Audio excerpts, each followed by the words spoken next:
Bonjour, c'est Gilles du site boursicoté.com. Voici l'analyse technique des principales paires de devises du marché Forex, ainsi que l'analyse de l'or et du pétrole pour les matières premières. Nous sommes aujourd'hui le lundi 13 mai 2013.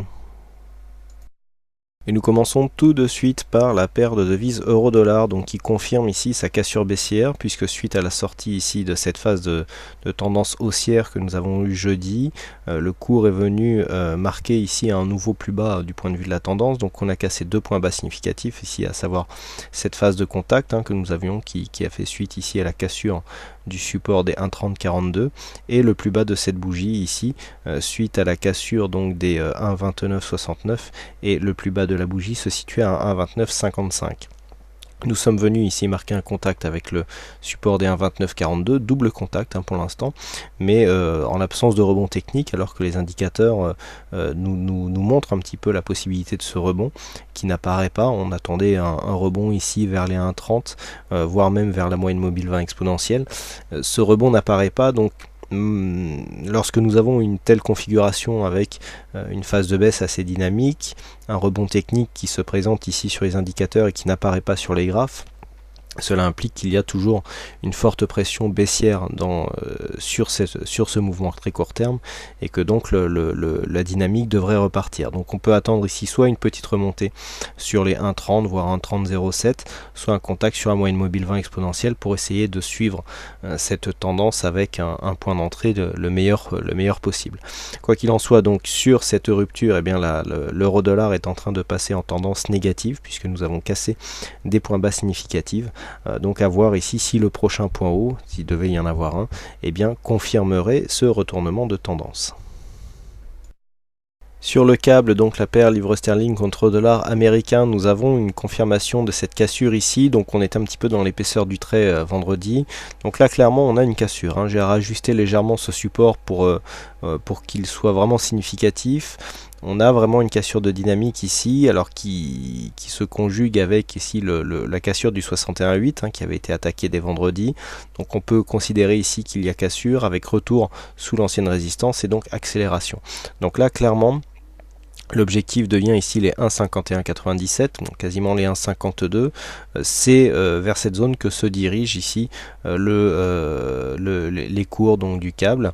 Après ici cette phase de hausse qui faisait suite, alors c'est vrai que d'un point de vue moyen long terme on avait ici cette forte phase de baisse avec ici une zone de rebond technique. Alors on pensait qu'avec le passage ici des cours au-dessus des 1,5409 on allait assister à une remontée des cours un peu plus pérenne. Pas du tout. Nous avons eu ici donc ce triple contact sur cette zone des 1,56 avec donc une accélération à la baisse qui s'en est suivie. En fait, en cassant ici le 61,8, on se place sous le coup d'un possible retournement de tendance puisque ce retournement interviendra sur un dépassement, sur un retracement supérieur au 100% de la tendance directe. C'est le chemin que ça prend puisque la cassure ici de cette zone des 61,8 nous donne potentiellement une bonne probabilité de revenir ici sur les 1,5197. Si cette zone était assez fortement enfoncée, on aurait ici un point bas significatif et un nouveau point bas, ce qui donc ferait basculer ici cette tendance qui était pour l'instant haussière en tendance baissière. Donc pour l'instant nous avons juste une cassure de dynamique, il faut attendre ici le dépassement de cette zone pour vraiment confirmer le retournement de tendance, mais quoi qu'il en soit, le câble ici est sorti de sa précédente phase haussière. Passons tout de suite au dollar yen. Donc le dollar yen qui continue sur la dynamique haussière qui avait été impulsée jeudi dernier. Donc nous avons ici marqué de nouveau plus haut. Du point de vue de la tendance très court terme, on a dépassé les 102 yens pour 1 dollar. Comme on l'avait anticipé, la cassure ici des 100 qui était une zone. Alors la zone technique était légèrement plus bas, on était à 99,95, mais c'était surtout une zone psychologique. On savait que le passage de cette zone allait provoquer une accélération. C'est tout à fait ce qui est arrivé. Donc nous avons ici cassé les 100. On a tout de suite enclenché sur une phase dynamique assez forte. Vous voyez que là ici, la zone d'exagération ponctuelle qui avait été marquée n'a pas du tout été reprise. Donc ça c'est symptomatique des tendances assez puissantes. Donc le fait ici que nous ayons une continuité, alors j'avais un objectif à 102,24 qui n'a pas été touché. On est resté ici sous les 102. Et donc là on est en train d'osciller dans une zone horizontale entre 101,50 et 102, donc qui devrait constituer ici une phase de consolidation horizontale dans un premier temps. Alors 101,50 ici s'impose comme un support très court terme, 102 comme la résistance, donc on peut très bien avoir, suite à cette forte dynamique ici, un retour sur une zone de support à 100,85. Nous avons cette moyenne mobile 20 exponentielle ici qui devrait arriver dans cette zone prochainement, ou voir on peut très bien revenir ici jusqu'à la zone des 100 pour confirmer l'overlap et donc le fond de la tendance. Nous avons ces indicateurs ici qui nous montrent que la consolidation est possible et serait assez logique même, puisque nous avons ici ce MACD qui s'est retourné donc depuis déjà la semaine dernière, mais pour l'instant cela ne se voit pas du tout dans les cours. Donc ici, techniquement, sur une cassure baissière des 101,5, nous aurions un début de mouvement de consolidation. Par contre, sur une cassure ici du point haut de cette bougie qui se situe à 102,156, nous aurions un signal de continuité haussière. Si nous traçons les retracements de Fibonacci sur la phase directe, nous retrouvons à peu près ces zones, puisque nous avons ici 101,33 pour le début de la consolidation, donc qui confirmerait, je dirais, quelque part la cassure des 101,50 avec un objectif à 100,82 sur le retracement de Fibonacci. Donc on le voit, un des retracements qui retrouve des zones assez proches de ce que nous venons de décrire, avec ici la zone des 99,95 et 99,98 sur les 61,8%. Donc là clairement on a des zones qui sont assez proches des supports horizontaux, des supports résistance déjà identifiés. Donc tant qu'ici on ne dépasse pas les 102,16, eh bien nous avons des niveaux de consolidation qui sont définis par les niveaux de Fibonacci, et la consolidation serait tout à fait justifiée sans remettre en cause le fond de la tendance.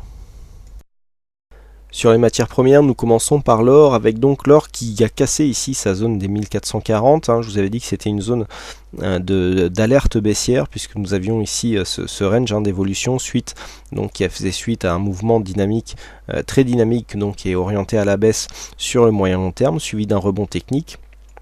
Et puis nous avions cette phase d'oscillation horizontale, cette zone de range entre 1440 et 1490. On a cassé la zone de range par le bas, plutôt ce qui était attendu. Le rebond technique ici est juste venu combler un gap. On a eu un gap ici en intraday, ce qui est très rare sur le forex, et puis nous sommes en train de confirmer ici le mouvement. Vous voyez que les cours ici s'inscrivent bien. D'ailleurs, juste avant de venir marquer ici l'enfoncement, les cours étaient venus s'intercaler juste sous cette moyenne mobile 20 exponentielle, qui aurait pu être un signal précurseur, mais bon, qui ne pouvait pas l'être au moment où il est arrivé. Mais vous voyez comment on a enfoncé ici cette moyenne mobile, cette bande de Bollinger, phase ici d'exagération qui a été très rapide. On remonte et puis on commence à confirmer ici. Donc là, on est en train de se placer au-dessus des 1430.